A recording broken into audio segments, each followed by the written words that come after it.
Marwadi go back. అసలుకి ఎక్కడికి పోతుంది మన సమాజం? ఏమి జరుగుతుంది మన సమాజంలో? ఒకరోజు కులం పేరు పైన, ప్రాంతం పేరు పైన, భాష పేరు పైన బీసీ అని, హిందీ, తమిళ్, తెలుగు అని చెప్పి, మళ్ళీ దాని నార్త్ సౌత్ అని చెప్పి ఎందుకు మన హిందువులను విభజించాలని చూస్తున్నారు?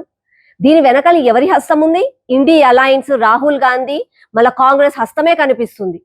ఒకప్పుడు మన భారతదేశంలో కూడా కులాలకు ఏ రాజ్యానికి ఆ రాజు అన్నట్టుగా అందరము విభజించబడి ఉన్నాం.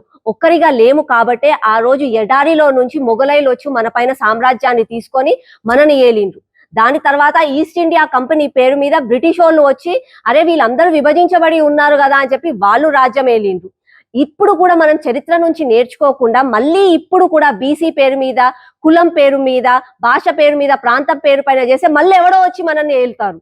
దయచేసి ఒక్కటి గమనించండి, ఆ రోజు ఏదైతే గొడవ జరిగిందో అది ఇద్దరు వ్యక్తుల మధ్య జరిగిన గొడవ. ఏమి గొడవ జరిగిందో నేను దానికి తీవ్రంగా ఖండిస్తున్నాను. ఒకరి పైన దాడి చేయడం అన్నది నిజంగా కూడా తప్పే. అసలు ఎందుకు జరిగింది దాని గురించి ఆలోచించాలి. అక్కడ తప్పెవరిదో వాళ్ళకు శిక్ష పడేలా చేయాలి. కానీ ఆ ఇద్దరి మధ్యలో జరిగిన గొడవని మొత్తం సమాజానికి, ప్రాంతానికి రుద్దుతానంటే ఏంటి? అసలుకి కొత్తగా ఇవన్నీ ఎందుకు వస్తున్నాయి? దీని వెనకాల నిజంగా కూడా కాంగ్రెస్ హస్తం ఉన్నట్టుగానే అనిపిస్తుంది. బయటి దేశాల నుంచి ఫండింగ్లు తెప్పించి కావాలని కొంతమందిని రెచ్చగొట్టి హిందూ సమాజాన్ని విభజించాలని చూస్తున్నారు. నేను మళ్ళీ చెప్తున్నా, మార్వాడి గో బ్యాక్ అన్న వాళ్ళు ఒక్కసారి మీరు కూడా గుర్తు చేసుకోండి.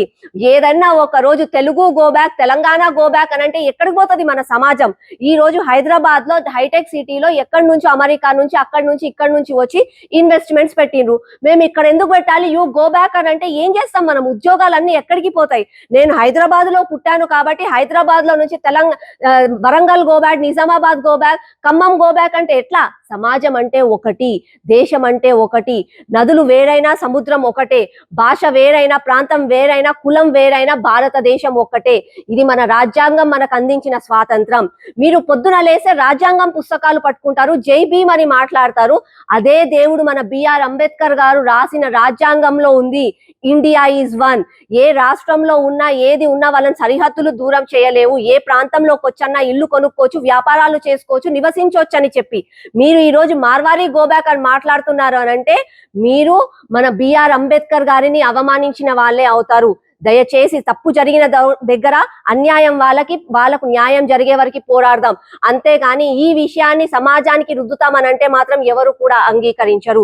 కాంగ్రెస్ పార్టీ వాళ్ళు కేవలం వాళ్ళు ఇచ్చిన 6 గ్యారెంటీలు, వాళ్ళు ఇచ్చిన మాటలు నిలబెట్టుకోలేక ఈ రోజు మన రాష్ట్రాన్ని విభజించాలని చూస్తున్నారు.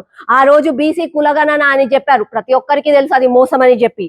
మళ్ళా ఇవాళ మార్వాడి గో బ్యాక్ అని చెప్పి మన హిందూ సమాజాన్ని దెబ్బతీస్తున్నారు. ఎక్కడ మనం అందరం ఒకటైపోతామో వీళ్ళకి ఎక్కడ ఉండవు కుర్చీలు అని చెప్పి భయపడి చేస్తున్న నాటకాలు.